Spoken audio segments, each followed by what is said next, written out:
10 Things That Look Bad About the Terminator Franchise. If you ask a movie lover which movie franchise is most exciting until now, best franchise ever made, then I am sure most of them will say The Terminator.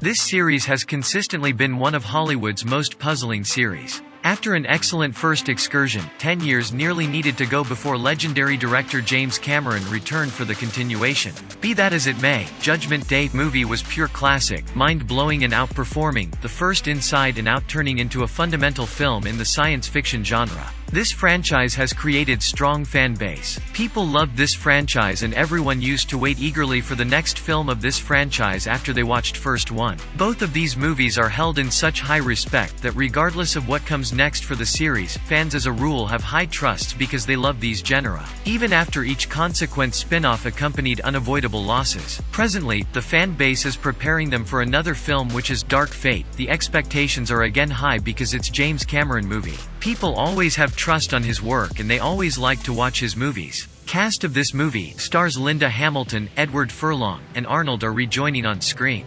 James Cameron is likewise coming back to produce the film, while the motion picture will be conducted by Tim Miller, the director of Deadpool.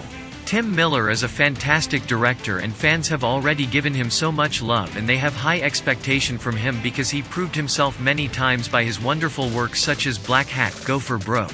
Though it is his first big project, or you can say one of the legendary movie he has given direction, but still I believe he will give something special. His most successful directed movie was Deadpool, which had blown away many audience minds. So now fans are expecting something more from him and I am sure he will not disappoint his fans. It clearly will be a fun ride, and ideally an arrival to noticeable quality for the series. The last movie released in 2015. Fans are getting Terminator Dark Fate around 4 years later. In any case, it is highly unlikely it will almost certainly clarify the reiteration of Jabber that has developed from the first 5 movies. Nor will it endeavor to.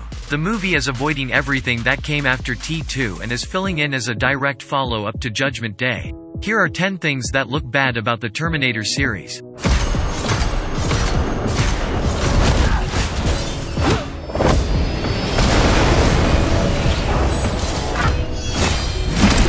The John Connor Terminator Paradox. For what reason is John Connor so unique? Inside the setting of the movies, we realize the machines attempt to chase down Sarah and afterward John. However, in revisiting time to chase them down, Skynet and the machines may be in every case unintentionally setting off their very own end. In the primary Terminator film, Sarah is just a waiter who is always interested party all the time. That's it. She has no aspiration to prepare and turn out to be a type of strong soldier. In the event that Skynet left her alone, Reese never gets sent back and John is never conceived. At the end of the day, game over for humankind. It seems very funny and ridiculous. The John Connor Daddy Paradox. Kyle Reese has been nearly as a lot of an indispensable piece of the arrangement as John, Sarah, or the T-800.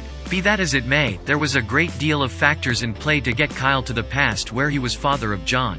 Initially, Kyle needs to discover Sarah and get her to accept the majority of this insane future mumbo-jumbo.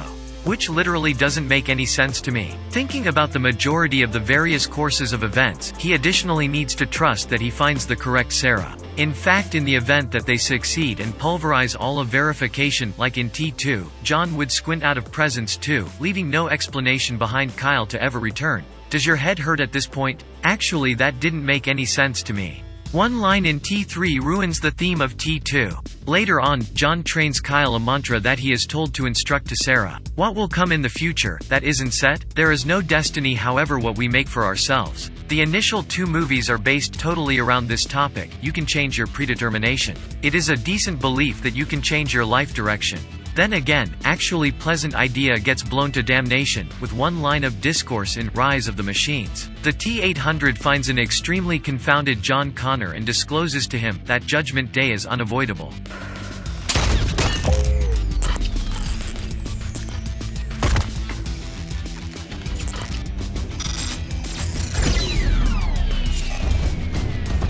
The time machine can't move non-living issue. They didn't justify with time machine uses. As a viewer, I can say that many movies lovers have some basic knowledge and idea about time machine. In this movie, we can see that, when anybody or anything heads into the time machine, as indicated by Kyle Reese, it can't move any non-living issue. That clarifies the pseudo-science expected to furnish executioner robot T-800s with living tissue.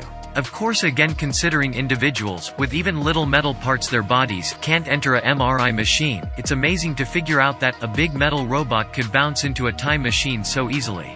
Understand.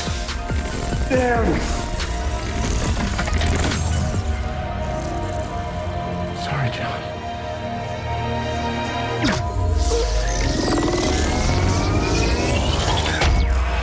The T-1000 doesn't have any living tissue. To ensure its robot parts, wouldn't Robert Patrick simply be a puddle of dissolved metal goop? How funny logic. Arnold stopped to buy roses? Terminators are unmistakably modified to attempt to fit in upon their entry, so as not to attempt to attract consideration regarding them. On his approach to spare John, in a very time-touchy mission, and with the T-1000 likewise on the chase, the T-800 had opportunity to discover a spot in the Galleria to purchase blooms to shroud his shotgun.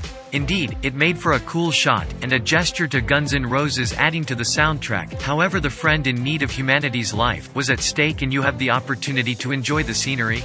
The T-1000 enjoys cooking? While the T-800 realizes how to pick the ideal blossom, the T-1000 can cook a mean soufflé. After its annihilation in the city of Los Angeles, the T-1000 heads to the following sensible goal for John to visit: his foster parents' home. The machine had taken out John's foster mother and was waiting with patience that John will get back home. To keep up appearances, it was veiled as his foster mother simply preparing food for the night. Makes you wonder what it would have done had John not tried calling them. Doesn't make any sense, right? Wolfie's just fine. Where are you? Your foster parents are dead.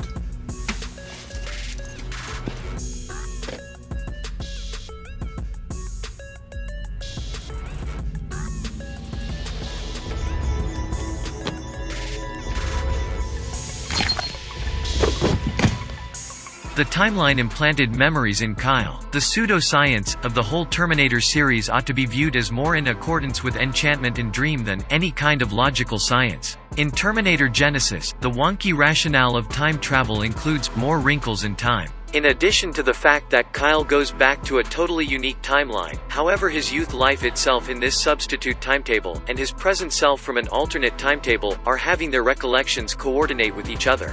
While Genesis isn't that awful, this improvement isn't even a thing remotely near pseudo-science. No, that is plot science. There should be a multiverse hypothesis in the movies. While it's not spoken about in any of the movies, the time travel possibly works if there is a multiverse. Something else, John Connor would stop to exist regardless of whether the Terminator is demolished or succeeds. In the event that Kyle Reese goes back so as to father John, spare Sarah, and stop the rise of Skynet, if the proof is crushed, John would stop to exist as well, since there would be no war to provoke Kyle to go back in time. There would need to be a reiteration of universes and different timelines events altogether, for any of these films to really work. Adult John knew about Kyle. Terminator Salvation endeavored to kick off the series toward another path. The movie should commence another set of 3, about the genuine war against the machines. The principal film in that arrangement included the machines are finding out about the significance of Kyle Reese.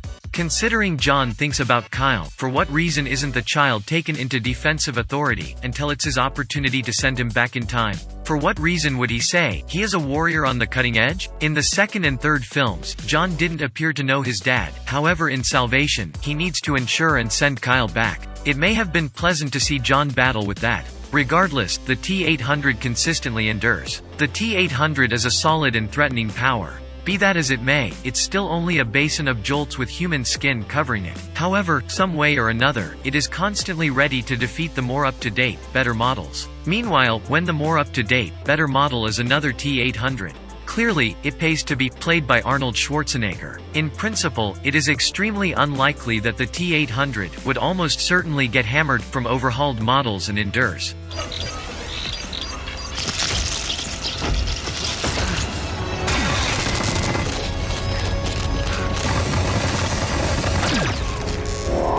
Final thought. James Cameron is an institution. He knows how to make a film, where to produce, and how to bring the best out of best. In a recent interview, he teases that there is a possibility that Terminator Trilogy may release eventually. Working with Linda and Arnold brings back so many fond memories. Thank you to everyone for sharing your memories today using Judgment Day. I can't wait for you to see Terminator Dark Fate.